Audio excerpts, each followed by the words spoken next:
ഞായറാഴ്ച പള്ളിയിൽ വേദപാഠം പഠിക്കുന്ന പിള്ളേരുടെ ഓണാഘോഷമായിരുന്നു. ഇതേ ബൂട്ടന്റെ രണ്ടാമത്തെ ഓണ സെലിബ്രേഷൻ ആണ്. വീട്ടിൽ വന്നു കയറിയപ്പോൾ സ്റ്റീലിന്റെ ഒരു ഗ്ലാസ് ഒക്കെ ആയിട്ടാണ് വന്നത്. ആൾക്ക് ബോൾ പാസിംഗിൽ ഫസ്റ്റ് കിട്ടിയായിരുന്നു. അപ്പൊ അതിന്റെ സമ്മാനമായിരുന്നു അത്. പരിപാടികൾക്കെല്ലാം ശേഷം അവർക്ക് അവിടെ ഒരു കൊച്ചു ഓണസദ്യയൊക്കെ ഉണ്ടായിരുന്നു. ഉച്ചകഴിഞ്ഞ് ആശ്രമ സ്കൂളിൽ വെച്ച് ഒരു ചിത്രരചനാ മത്സരം ഉണ്ടായിരുന്നു. ഈ ബൂട്ടിന്റെ ഫസ്റ്റ് ഡ്രോയിങ് കോമ്പറ്റീഷൻ.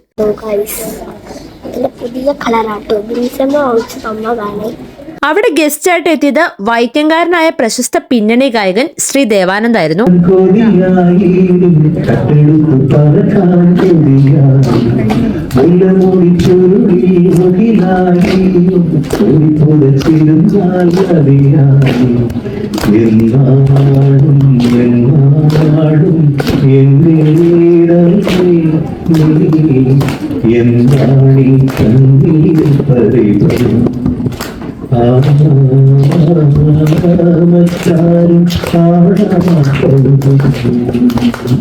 ഒരു സന്നദ്ധ സേവന സംഘടനയായ ആശ്രയാണ് ഈ ഒരു പരിപാടി നടത്തുന്നത്. ചിത്രരചനാ മത്സരം കൂടാതെ തന്നെ അന്നേ ദിവസം ക്വിസ് കോമ്പറ്റീഷനും ഉണ്ടായിരുന്നു. എബുവിനെ സംബന്ധിച്ച് അവന്റെ ഫസ്റ്റ് എക്സ്പീരിയൻസ് ആയിരുന്നു ഇത്. LP വിഭാഗത്തിൽ സബ്ജക്റ്റ് ആയിട്ട് അവർക്ക് കൊടുത്തത് വീടും പരിസരവും ആയിരുന്നു. അവന്റെ മനസ്സിൽ വന്ന വീടും പരിസരവും ഒക്കെ അവൻ പേപ്പറിലേക്ക് വരച്ചപ്പോ ഞങ്ങൾ എല്ലാവരും ഒരുപാട് ഹാപ്പിയായി. ഫസ്റ്റ് കിട്ടുന്ന ആൾക്ക് ക്യാഷ് പ്രൈസ് ഒക്കെയാണെന്ന് അറിയാമെങ്കിലും ഞങ്ങൾ അതിനെപ്പറ്റി ഇവനോട് പറഞ്ഞിട്ടേ, കാരണം പ്രൈസിനേക്കാളും പാർട്ടിസിപ്പേഷൻ തന്നെയാണ് ഞങ്ങൾ ഇമ്പോർട്ടൻസ് കൊടുത്തത്. ഫസ്റ്റ് കോമ്പറ്റീഷൻ ആയതുകൊണ്ട് തന്നെ ഞാനും ചേട്ടായും എവാങ്കുട്ടനൊക്കെ കൂടെ പോയിട്ടുണ്ട്. കൂട്ടം വരച്ച പടവും കൂടി ഞാൻ ഇതിനോട് ആഡ് ചെയ്യാം. ഇഷ്ടപ്പെടുവാണെങ്കിൽ ലൈക്ക് ചെയ്യാനും കമന്റ് ചെയ്യാനും മറക്കല്ലേ. നല്ലൊരു വീഡിയോ ആയിട്ട് കാണുന്നവരെ ടാറ്റാ.